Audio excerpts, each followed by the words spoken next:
Hi everybody, Simon Squibb here. Today I want to dispel a myth that quitting is bad.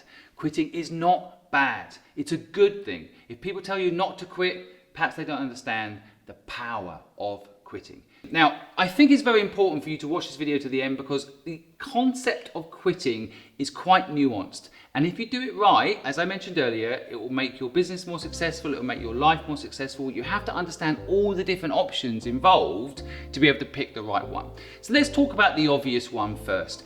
You hate your job and you want to quit. Now what I've seen is there's 3 or 4 different ways to do this to really ensure success. One of the first ones is you'll be surprised. If you want to quit and you're not enjoying your job, I bet you your boss feels the same way.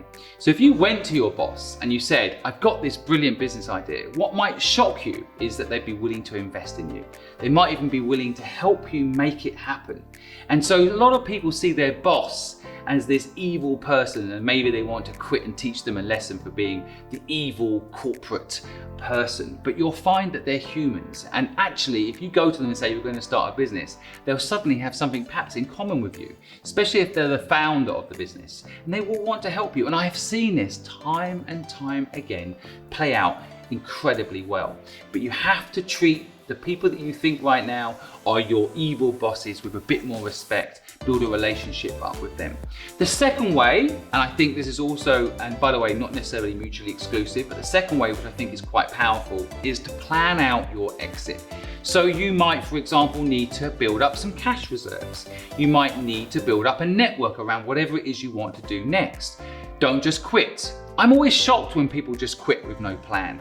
It just doesn't make sense to me, and I've seen people fail when they do it. Now, that doesn't mean to say there aren't exceptions to the rule, and sometimes just quitting can work out.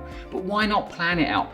Delayed gratification, another video I made earlier, you can click here for that. You know, it's so powerful if you learn to actually be patient, plan things out a little bit. And then the third way is what I call burning the boats type quitting. This is where you actually accept that whatever you've been previously doing, you're no longer going to do, and you actually do quit in a very dramatic way, which means you cannot go back that previous life. And what this basically is like the Romans or any conqueror of any part of the planet, when they get to a certain location, they kill off their supply chain. They don't allow their armies to go back. They only allow the armies to go forward. And this is a form of quitting which I think is quite important sometimes for people. If you've had quite a cushy job for quite a while, it's not quite doing it for you, but it's just enough that you've got a comfortable life, it's dangerous. You want to burn that bridge. You don't want to be able to go back to that job. You want to burn the boats. Once you're on the island starting this new thing, you want to be committed to making it work. So burn the boats. That's a third type of quitting. Maybe do it in a blaze of glory. Do a big post about what's wrong with the company you're at right now. Go for it. And sometimes it can be powerful. Now, there are the 3 ways of quitting, in my view, your existing job. Now let's talk about quitting your own business.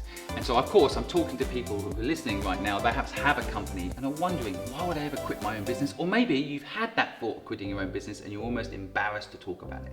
So let's talk about it. This analogy I like is you can have a nail in your foot for 10 years and by the end of the 10 years you don't even know it's there anymore. You've got an infection, you've got pain, but you don't even know it. You've just got used to the pain. And sometimes when you're running your own business, that's what happens to people. They don't even know that they're hyper stressed. They don't even know they're doing the wrong thing because they just got used to it. And in my view, this is when you really need to start to think about quitting, because what you've done is you've got yourself a job, you've trapped yourself, and then you've turned off your senses to realize this isn't for you anymore.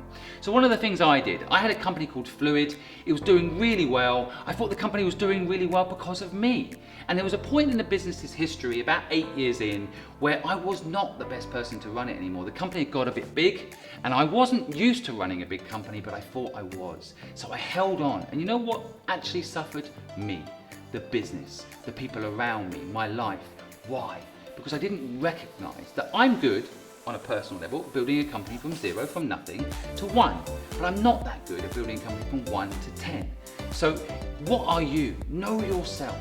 I learned to quit that business. It was painful. I thought it would fall apart without me, and I was wrong.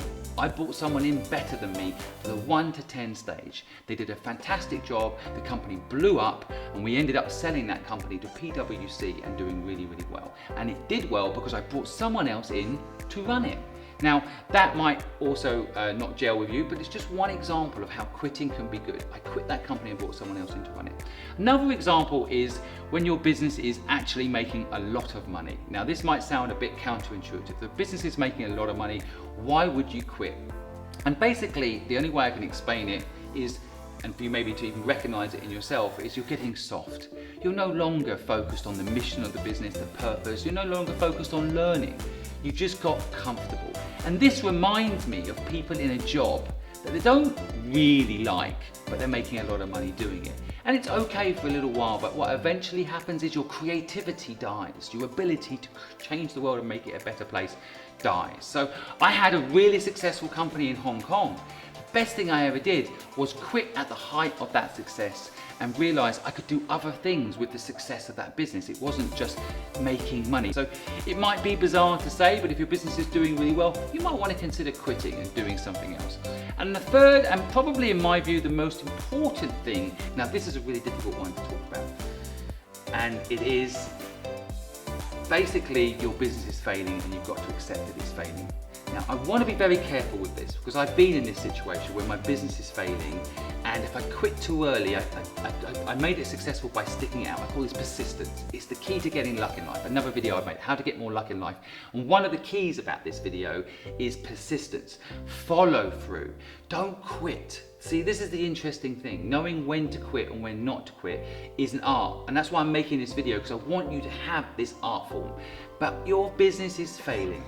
You cannot make it work, and you've got to learn to let it go. Maybe you put, and I had this case, I did a comic book business. I put $1 million into this business and it wasn't working. And what kept happening in my mind was, I put $1 million into this business. I cannot let it fail. But it was failing. And so I kept putting more money in, thinking it's about follow through, it's about persistence. I was wrong. I'm now grateful that that business failed because I then went on to succeed, learning from that failure. But at the time, I kept holding on. And too many of us as entrepreneurs do this. I don't want you to make this mistake. Sit back, review this in your mind. Are you pushing something that should quit? Perhaps you're pushing something you should just sell because someone else could make it work. Perhaps you're pushing something through ego because you don't want anyone else to think you're a failure. Let it fail. Quit. You'll be happier, you'll find something else to do, you'll learn from that failure. That's why we say in Startup Land, failure is good. Embrace it. Do you know what's really interesting? Is to actually ask people that have quit how they did it and what they did and how it played out for them. I always say only take advice from people whose lives you actually want. So let's go check out some people in the street and find out how they quit.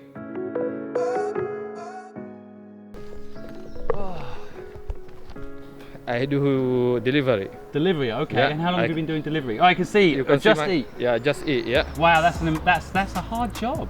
Is it? I think so. Do you enjoy it? I do enjoy it at the moment, so I have nothing to do. So this one earns me money. And it's actually really nice to hear that you enjoy it, because honestly, my perception when I see people riding around carrying these big bags in dangerous traffic, that's a job that would be hard, but you enjoy it. Yeah, what's the point of doing a job if you are not enjoying it? So if they're not enjoying, I'll suggest they better quit. Okay. So have you ever quit anything in life? Have I ever quit anything in my life? Yeah, I've quit many things in my life, but never really on a sustained basis, I would say. That's interesting. Not sustained quitting, so just a one-off, try something and then stop type of model? Yeah, taking a break from things like that, yeah. That's good. That's a good thing to do, right? You felt that was a good thing for you to do? Yes, yeah, always, yeah, then you come back to it later, yeah. Have you ever not quit something and regretted it, or quit something and then regretted it? I would say yes, yeah, definitely think about like relationships when maybe you should have ended it much sooner, that kind of thing. Oh, yeah. That's a good point, yeah. Right. I mean, I don't know if that's quitting necessarily, or if that's like more of a proactive decision, you know, Interesting, yeah. to choose to be single, taking up being single as opposed to quitting being in a relationship. Sometimes that's hard though, isn't it? You get comfortable. They're one and the same thing. It's easier not to quit, isn't it? Yeah, maybe, I think, yeah, people get into that habit possibly, yeah. I hope you found these insights on quitting useful today. I really am passionate about this subject. I know I only have your attention for a short period of time, so I've kept this nice and short. But if you want to know more about quitting and how I see it, you have a question about quitting, you want to know whether you should quit or not, feel free to drop me a comment down below or DM through our website, The Purposeful Project. We help entrepreneurs for free, and we produce all these videos to make it happen. And even my dog in the background loves what we do and gives a little bark at the end of these videos. And we're able to do that by making content like this that hopefully becomes popular on YouTube, and we generate revenue from these videos to cover the costs of all the camera equipment you probably can't see around you right now, and the help we have to make this work from people like First Films. And at the end of the day, we only make this content to help you for free. So if you give us a like, it costs you nothing. If you give us a share, it costs you nothing. If you give us a comment, it helps the algorithm know that you like this content and other people like you might like it too. And thank you so much for listening to our video today.